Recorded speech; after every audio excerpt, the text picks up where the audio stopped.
Governor Tarkin. I should have expected to find you holding Vader's leash. I recognized your foul stench when I was brought on board. Leia doesn't sound as American in this clip as she usually does. Does it really matter? No, but let's talk about it anyway.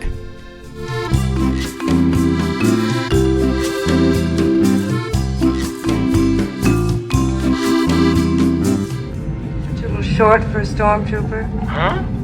Leia is played by Carrie Fisher, a Californian actress. And Leia is American throughout most of A New Hope. Well, not American, she's from Alderaan, which I guess is Space California. My wife and I will take the girl.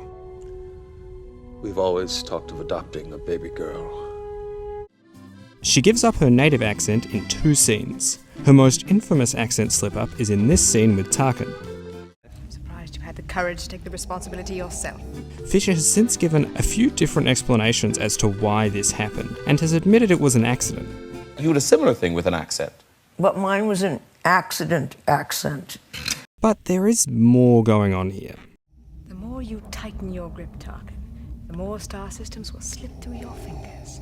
Personally, this reminds me a lot of the transatlantic accent. What's so gruesome about Thursday? Nothing, except I can never remember when it's coming up. Wednesdays I generally just don't go to bed at all because I have to be up to catch the 10:45. And they're so particular about visiting hours. Here you can hear Audrey Hepburn speaking this weirdly British yet still undeniably American voice that we call the Mid-Atlantic or Transatlantic accent.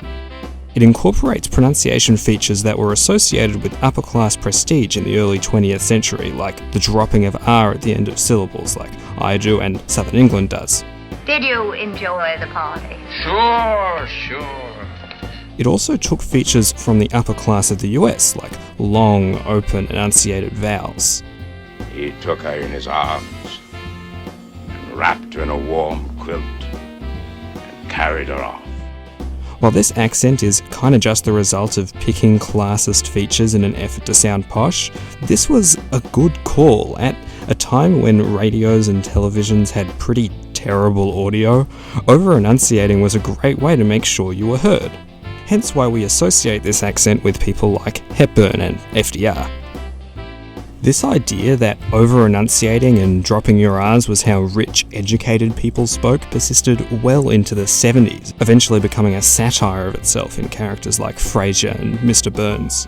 We even see this accent used by Elizabeth Banks in the Hunger Games series to remind us of the golden stars of mid-20th century cinema. But most importantly, this accent is used in Star Wars.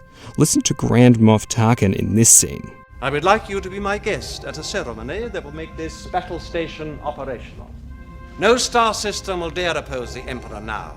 He sounds so outrageously posh as he stretches out all of his vowels and rolls his R's as if he were classically trained in the 30s, when actors were taught that this is how you should speak if you wanted to be heard. Carrie Fisher was also trained at a cushy English acting school where she would have learnt these same ideas about classy, clear speech. But do you know who else put on a transatlantic accent? Darth Vader. And I'm sure Skywalker is with them. Set your course for the Hoth system. General Veers, prepare your men. James Earl Jones was trained in Michigan in the 50s when the accent was still very popular in movies. He was hired for Star Wars to voice over David Prowse's original Bristol accent. This ship carries the crest of Alderaan. Was there any of the royal family on board? Who were you carrying?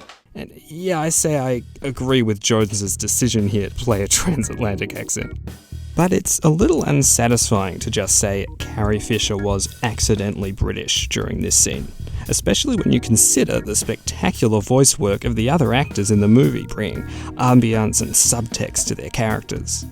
Legends writers would later write over this by saying that Leia was mocking Tarkin here, which is definitely a fun thought until you consider that she is also transatlantic in this scene. Years ago you served my father in the Clone Wars. Now he begs you to help him in his struggle against the Empire.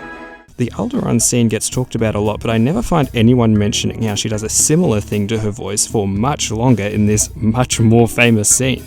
My best guess as to why this flew under the radar is that the voice works really well here. In the projector, she's fuzzy and mysterious. Luke is enamored by her, and Obi-Wan just sits there as Luke gawks over his sister, whose elusive message is calling him to action. And Leia creates this energy partially by speaking in an elusive, romanticized accent. Similar to how Yoda subconsciously reminds us of an old form of English, Leia here is reminding us of an old form of performance, and we don't even notice. Either that or it really was an accident.